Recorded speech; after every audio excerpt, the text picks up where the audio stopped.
Hi, good evening, everyone. My name is Barbara Schiffner. I am the Executive Director of Information and Educational Technology Services.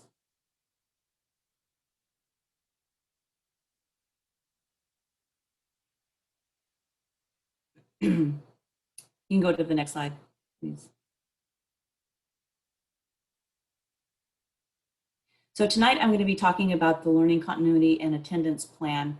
This is a plan that was put together under the guidelines of the Department of Education, the California Department of Education, and is for now is replacing the LCAP, and I'll discuss what is included in the Learning Continuity and Attendance Plan. So the LCAP plan that was put together before is put on hold while we put this plan together. It is not going away. The LCAP will definitely be coming back. I will explain what the 10 major areas of the Learning Continuity Plan are and the stakeholder engagement. So that's what this is about tonight too, is getting parent stakeholder engagement. Tomorrow night is a public hearing where we'll be getting input from the whole community, but tonight is focused on parents.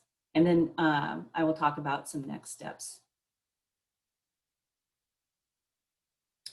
So as I mentioned, the Learning Continuity and Attendance Plan is intended to put together and memorialize all of the planning that's been done to do distance, virtual, and hybrid learning, and what that's going to look like as we started school with the 100% virtual learning, and then when schools open, what that's going to look like in a hybrid environment for the 2021 school year.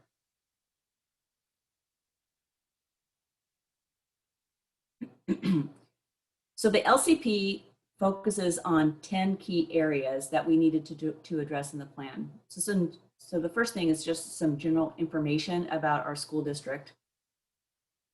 The second is stakeholder engagement. The plan really wants to make sure that we are listening to all of our constituents and all of our stakeholders. So there's a large section within the plan that includes describing and getting stakeholder feedback. The state also wants to know what in-person instructional offerings are going to look like. So there's a section focused on that, along with what the distance learning program looks like. And then we also talk a lot about pupil participation and progress, and what's being done for mental health and social emotional well-being for our students, staff, parents, families, and all of our stakeholders. The pupil and family engagement outreach, what we're doing for school nutrition, and just additional actions to implement the Learning Continuity Plan. So what additional things has the district put in place because of having to do distance learning and hybrid learning? And then increased or improved services.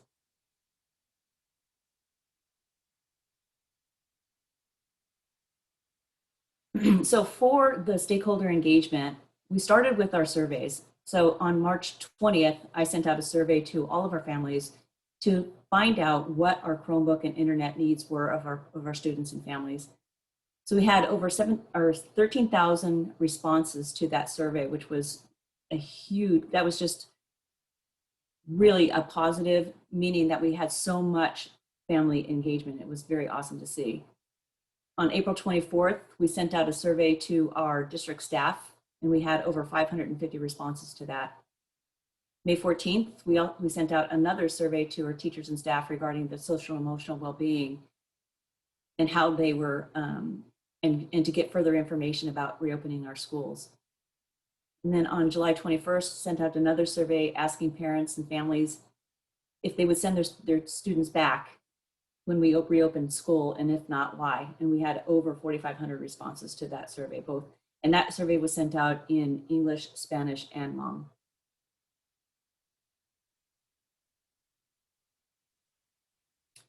We've also had some professional learning communities and forums.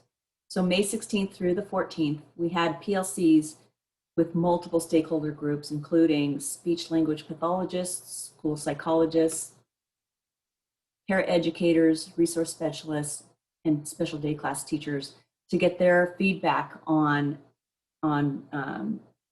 distance and hybrid learning.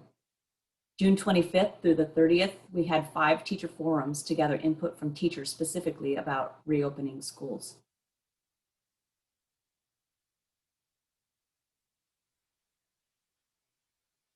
We had district advisory group meetings as well. So we had a special district English language advisory committee meeting on August 27th to gather and share information about this plan. And then last week we had another meeting with the DLAC committee to talk about this particular plan and this particular presentation.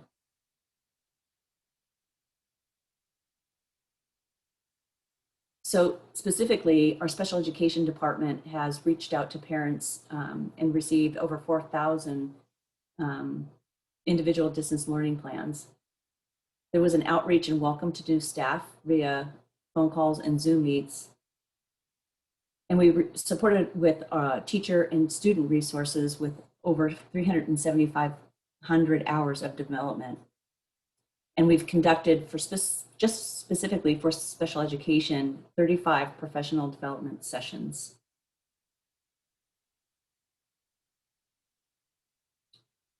For our English language learner department, they've partnered with an organization called the Parent Institute for Quality Education, so that we can provide English learners with additional knowledge and skills. So in this distance learning and potentially hybrid learning environment, so that we can make sure that our English learners are not being left behind.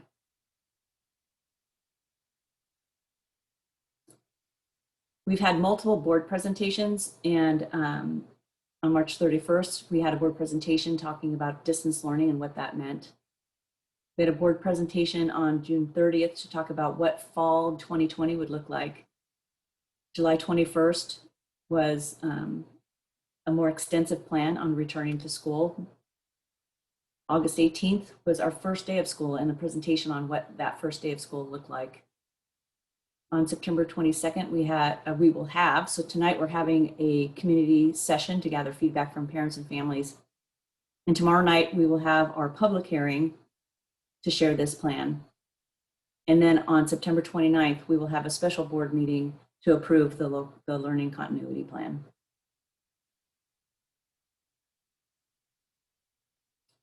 We put together a strike force team back in March to really make sure that we had input from a lot of our district management and also just our leadership team to ensure that we had focus on every single component of district learning and safety.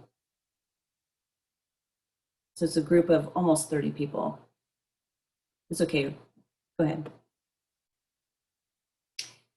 Because of the distance learning, there's some very unique plans that have been put into place and things that we've done just so that we can make sure that we are providing all of the services and programs that our students and families need. So our special education department has they've contracted 10 either speech language pathologists or assistants to help completing special education assessments. They're hiring 10 contracted psychologists. And though the unique curriculum has been used before, it's been expanded so that we can outreach to more students to provide alternative curriculum. And then we provided hours and hours of training to parents to support our special education students with accessing and using their materials at home. For English learners, the English Language Services Department is in the process of hiring 2 student learning coaches to support 7th through 9th grade teachers. And the student learning coaches will support district and site administrators and teachers towards ensuring that our English learners are receiving targeted supports, instruction, and intervention.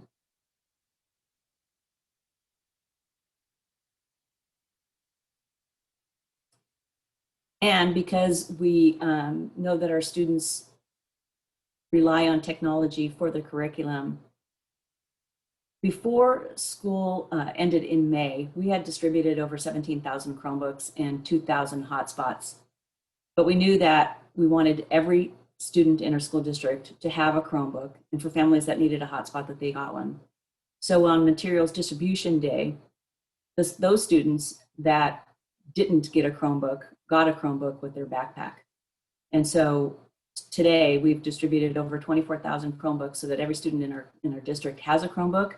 And we've distributed over 3,500 hotspots for those families that need internet connection at home. We have created a Twin Rivers student district email account. So there's always a way to communicate with teachers and students. And we've partnered with both Verizon and Sprint on acquiring hotspots so that we have coverage in all of our areas in our district, not just relying on one partnership, but relying on two for those mobile Wi-Fi devices. And then we've also partnered with Comcast and their Internet Essentials program.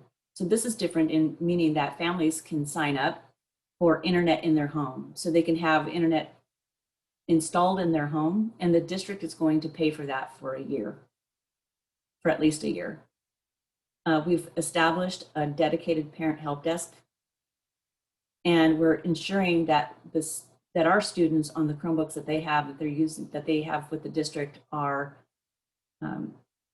provided safety through a tool called the Go Guardian.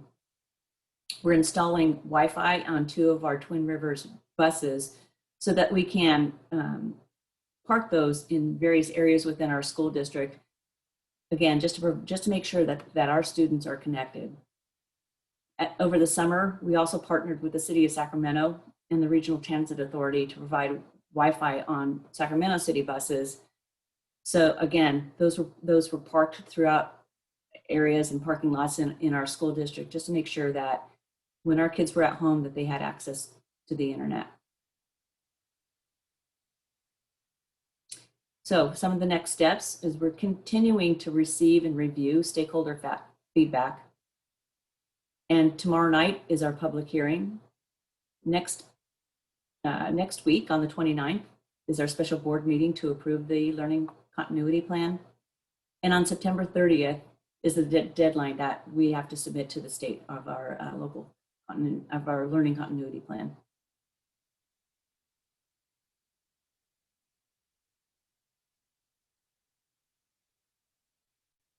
Any questions? Ms. Shipner, could you go into detail as far as the sort of like the Monday through Friday, and as far as K6, 712, Cohort A and B and online, how would that look like? Let's say for our families who are wondering with distance learning and with and the potential hybrid learning, how would that look like when we go into that phase? So in grades K through 6,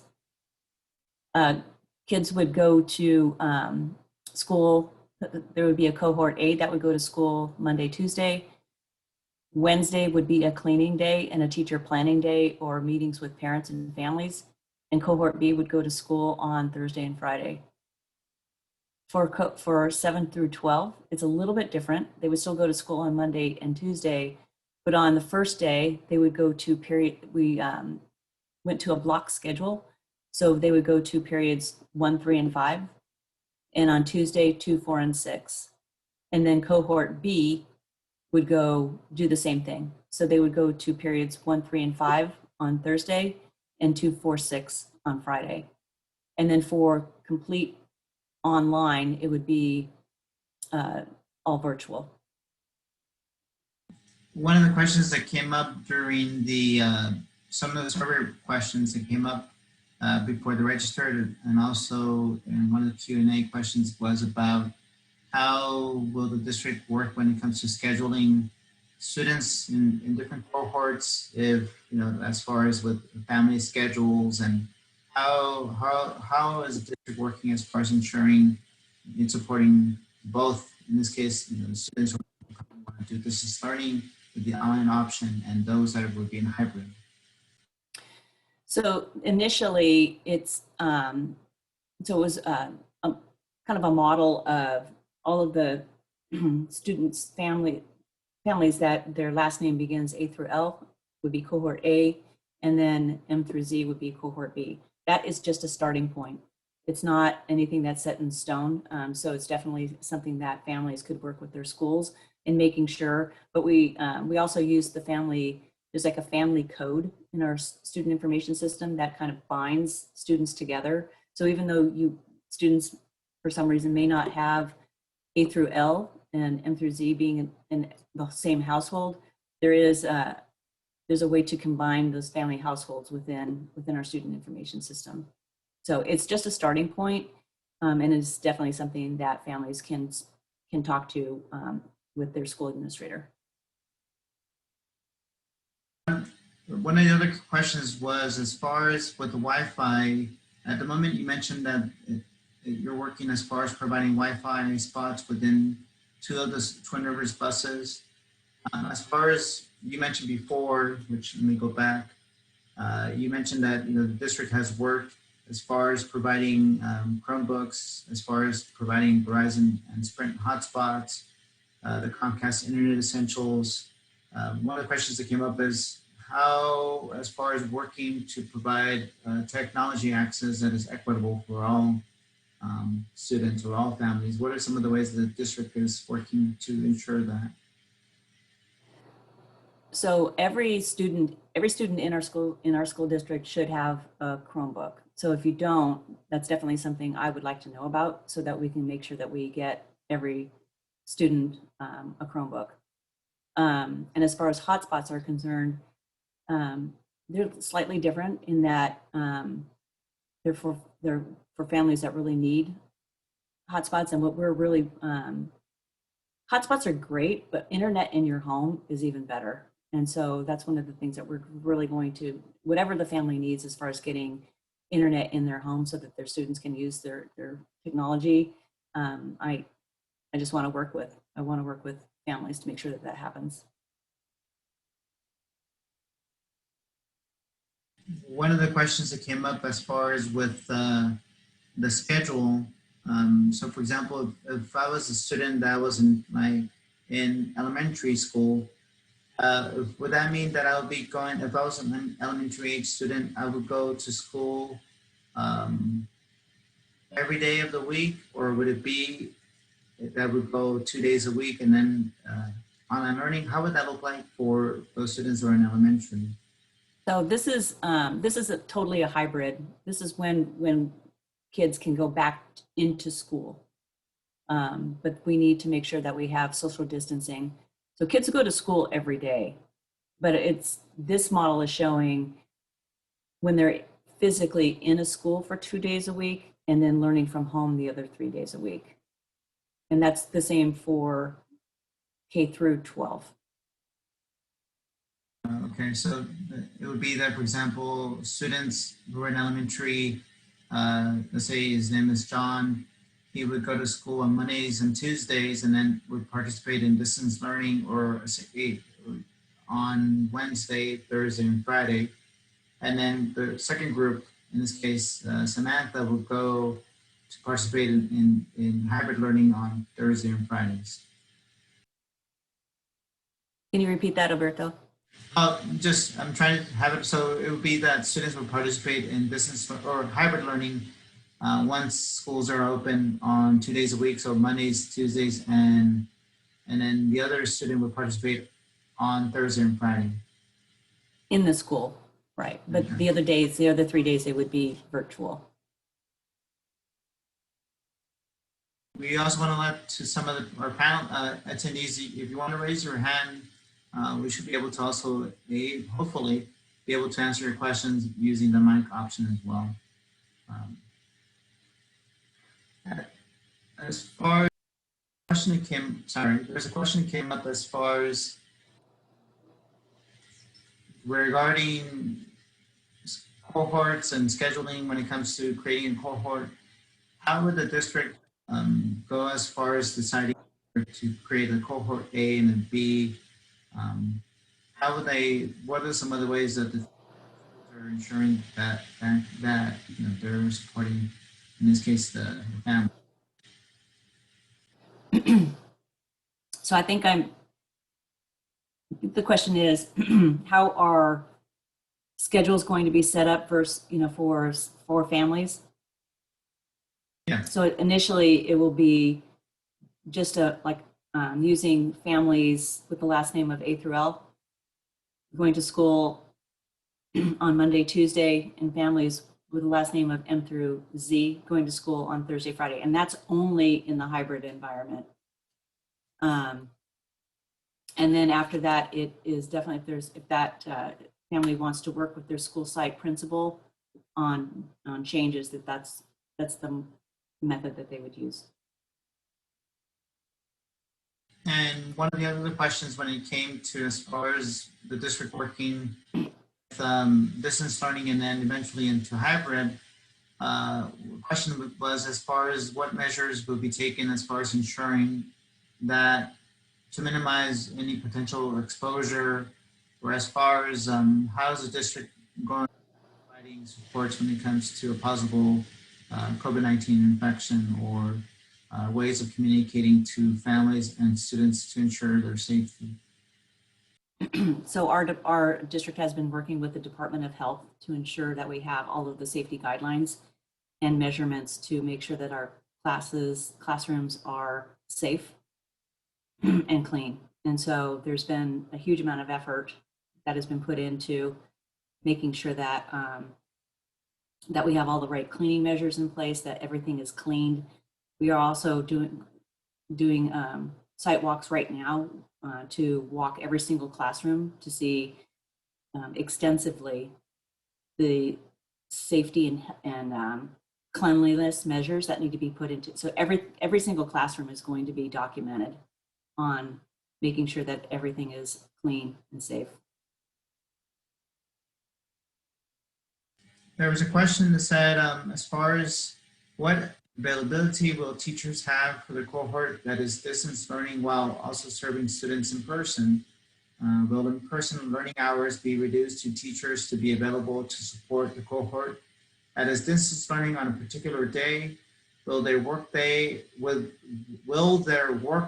hours be extended? Will there be any type of teacher support? Can you please clarify regarding as far as scheduling and distance learning and teachers are yeah, that was a question that was being asked.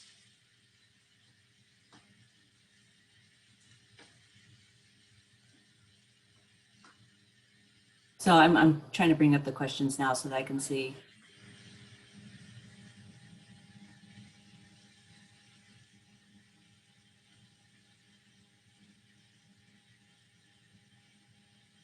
And before that, Ms. Schiffner, I know that there was one question that came up as far as the K-12 online option. So for those families that are unsure as far as having their students return completely or doing the hybrid model, how would that be also an option too, right? As far as those families that want to just stay at home and continue online? Yeah, yes. If families wanted to keep their students at home and not go back into the hybrid model, there will be an option for that as well.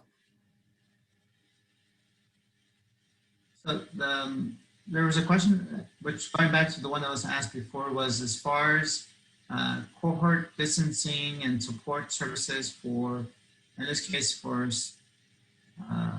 regarding how would that look like for teachers with, in this case, the hybrid model? Would that change differently than what is now? How, I'm trying to see how it could, yeah. So I can't, you know, I can't answer the question about how a teacher will teach in the classroom. I don't have the answer to that. Okay. There's also one that was asked as far as students who are just, when it comes, what is the work as far as once we're now in distance learning, And then transitioning to hybrid learning, how would that look like as far as working with families or students to promote or invite them to attend, or what would be some of the ways that as far as communicating with families uh, when we transition into that hybrid learning plan, was one of the people that asked a question. So communication with families, is that what the question is? Communication with families as far as when we switch into hybrid learning, how would that look like as far as motivating families to attend? Yes, So there will be a lots of communication with with through our communications department. I should say not with, but through our communications department on what that would look like.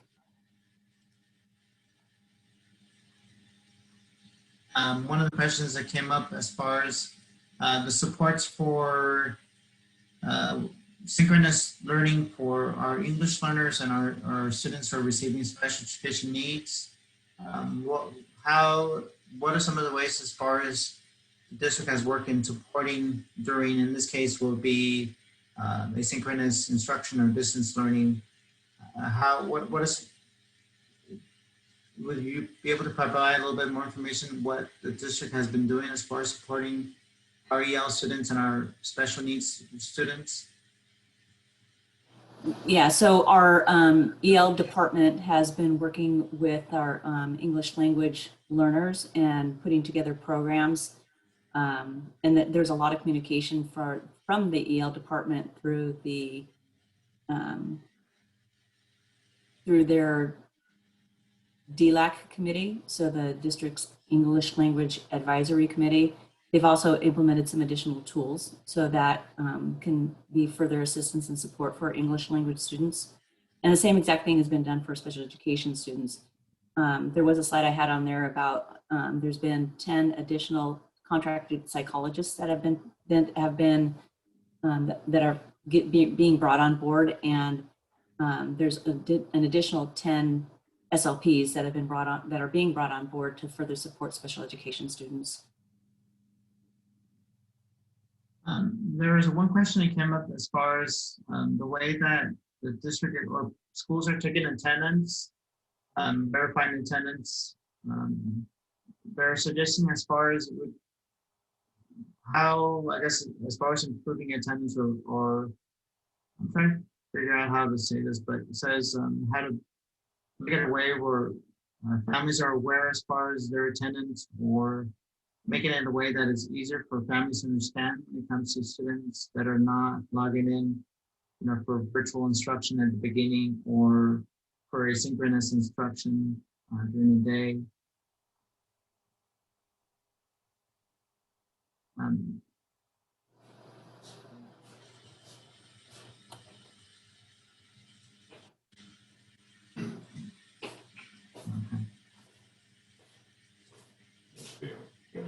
Or let me see, are there any other questions are any of our participants?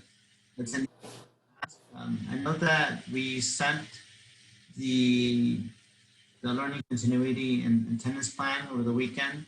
It was pretty much a large document, and so I think one of the questions that comes up, and I know that many people have asked, is as far as the type of supports for social emotional learning or for students when it comes to mental health. Ms. Shipping, can you talk a little bit about what some of those goals or what some of those programs within like supporting students when it comes to their social emotional and their mental health well-being? Yeah, I think, well, that's one of the main focuses of the learning continuity plan. There's a whole entire section that talks about social, emotional, and mental well-being of not only students, but of families and of staff and teachers. We've entered into an agreement with this company called Care Solace that will help us implement social, emotional, and mental well-being programs. We've also, for staff and students and teachers, we've also worked with a company called Kelvin, and Kelvin does does like daily pulses and sends out very short surveys to people to have just ask them how they're doing, and just like a short survey about their mental well-being. Okay. Is there, can we go into how families can access the learning continuity plan and what information goes into it? Is it okay if I go and show families how they can access it on the website? Yeah, that'd be great. And then we'll keep on continuing answering any questions that might be as well along the way. Let me hopefully you're able to see. Let me see. Hope can you share this on the spot?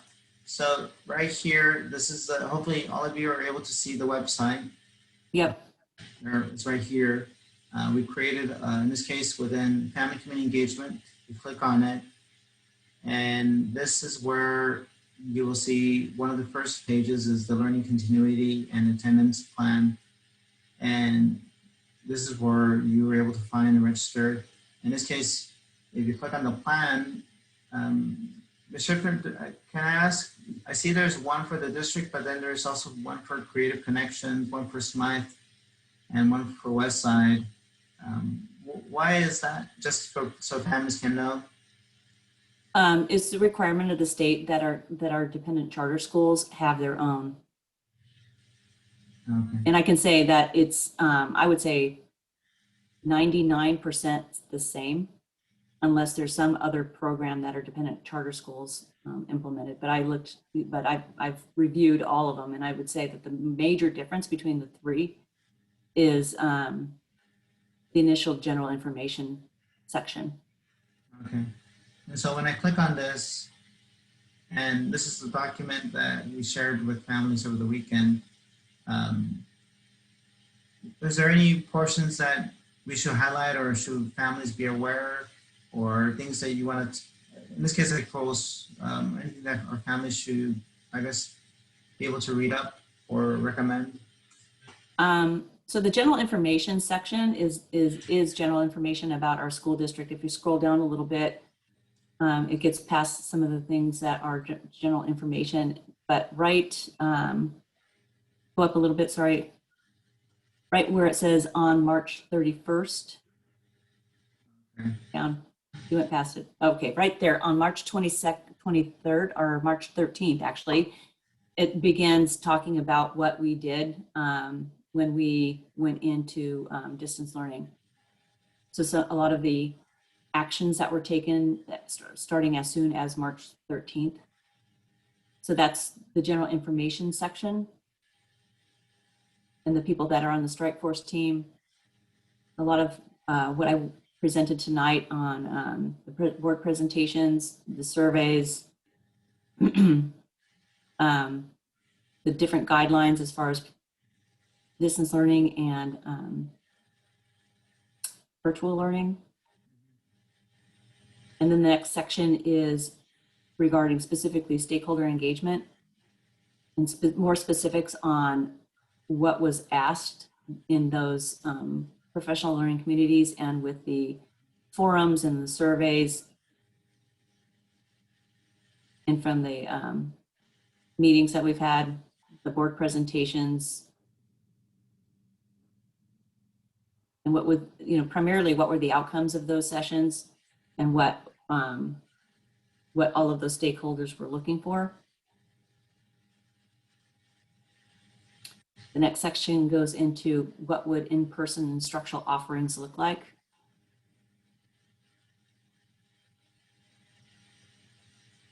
And one of the questions that came up, which in some ways you already mentioned that, cohort, this is what it will look like for our transition to kindergarten to sixth grade students, that there'll be 2 cohorts that would obviously follow social distancing expectations, and that students would attend Mondays and Tuesdays, and then the other time would be spent doing, in this case, asynchronous instruction on Wednesday through Friday. That, for example, our students would participate taking classes in BAPA. It says providing live. Would that be live as far as live instruction, or would that be as far as live in the virtual setting? Live could mean both. Okay. Live could mean that you are on like a Zoom session and you're getting live instruction from your teacher, or you could be in the classroom. And then it says here that in this case, cohort 2 will be going to in-person instruction on Thursday and Friday, and then the other would be live, either Zoom or instruction. And then this is the schedule, as you mentioned, for what it'll look like for students in secondary level. Are there any differences when it comes to for secondary or junior high or high school students once we start into hybrid instruction? Or would it be similar to what we have at the moment as far as? Yes, it would be. Okay. Okay. What we decided to do is go into the learning model as if we were in a hybrid environment, even though we're virtual learning, so that when students come back into the classroom, they would already understand what their schedule was like. We didn't want to be further disruptive.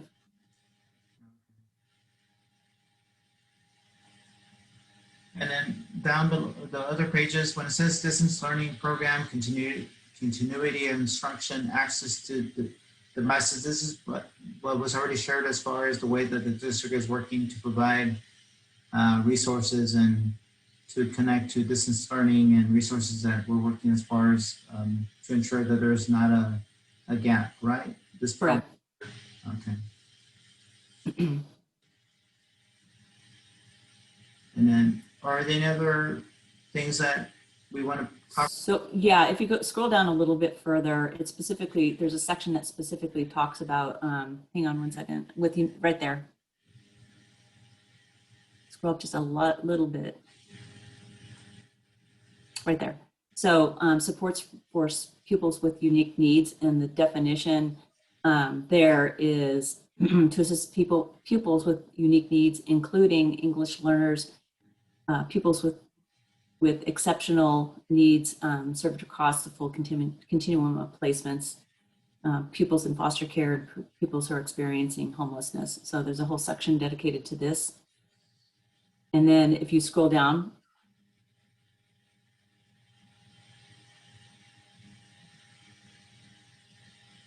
a little further down, or? yeah, I wanted to point out another section specifically towards talking about the social and emotional and well-being. Would that be doing the purple learning loss, learning loss?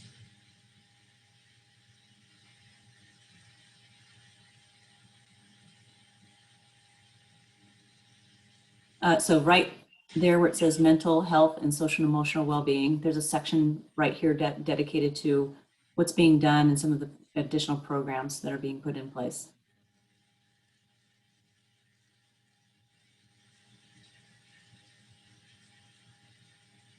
And then, so for example, it says here that to address trauma, we're working as far as with our PBI's team to receive training on trauma-informed practices, and working as far as working with our school sites to ensure as far as in this like we're receiving training and restorative practices as far as reaching, and in this case it says this goes into detail as far as some of the work that's being done within the district. Yeah. And then there's some part when it comes to people and family engagement and outreach here. And some of this, will obviously be the work that we've been doing in providing workshops or webinars or distance learning guides for families to support with distance learning. And then here, the school nutrition has been as far as information when it comes to the meals to go, the school bus meal delivery programs, right? Finding families. Okay.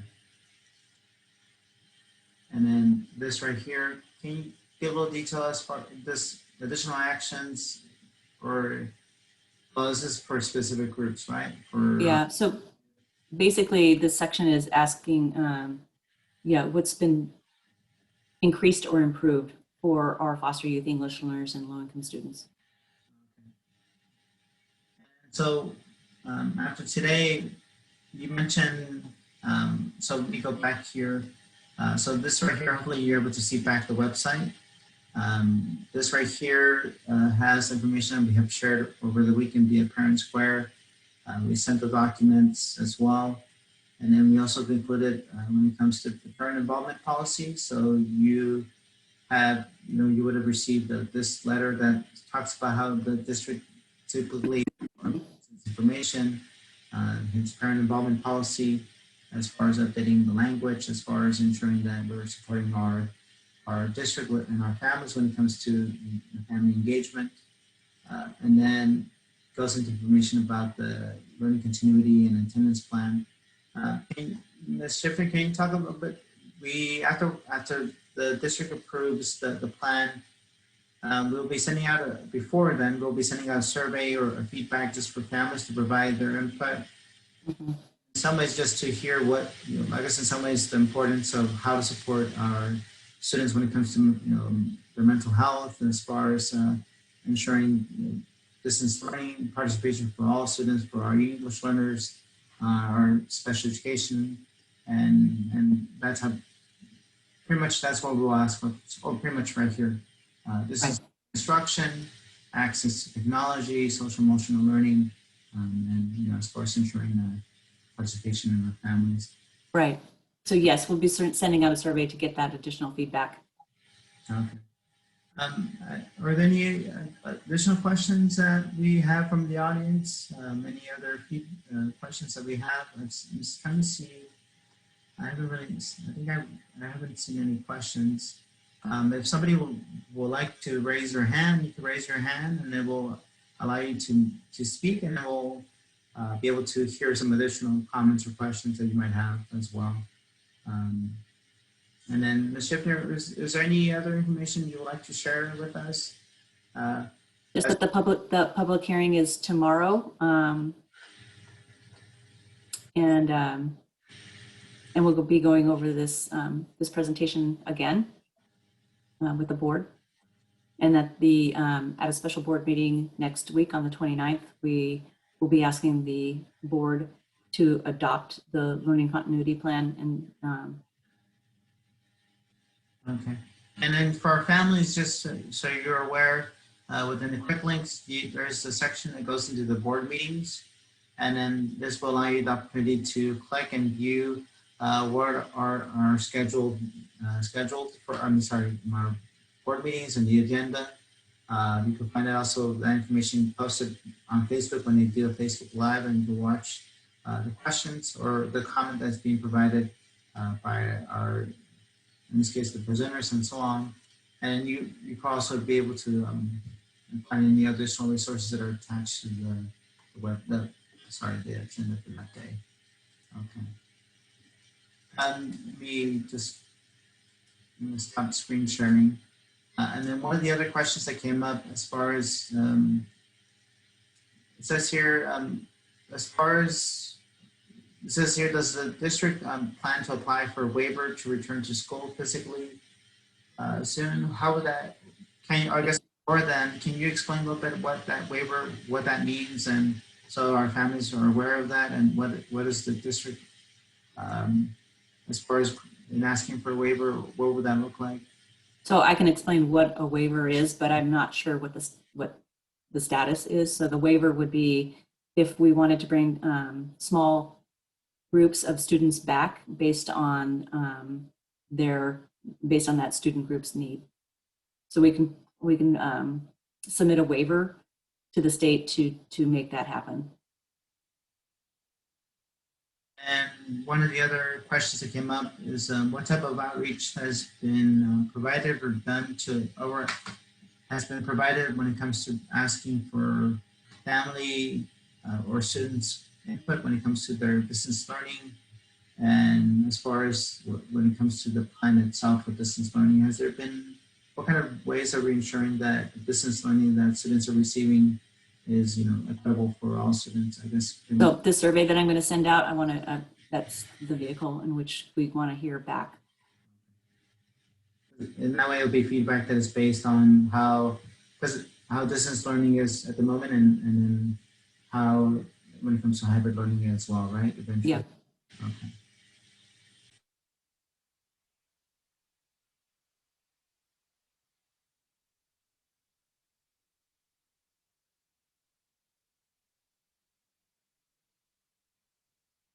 Sorry, Mr. Thor has been sending the links information via the chat for all to view. And then I think with that, are there any additional comments that you would like to share with our participants? Ms. Strickler, and then I I think don't think so. Okay. Well, I guess with that, we'll end today's community forum. Be on the lookout as far as the survey and as far as asking for input when it comes to learning continuity and attendance plan. We shared the links as far as where you can access the information. And then hopefully as thinking about what would be some great ideas as far as supporting access to technology and some ways that we haven't thought about as far as engaging our students with instruction when it comes to those students who have specific needs, such as the foster youth or students who are in state of homelessness. How do we ensure that they're receiving the social emotional learning supports? So when we send out that information, please provide us with your ideas. And with that, we want to just hear from our community. Okay. So with that, I will conclude this meeting. We will follow up with you all, and thank you very much for being here today. Thank you. Thank you for hosting. Thank you very much, And in case you have any questions, I'll send out our contact information as well. And we appreciate your participation. Thank you very much. Thank you.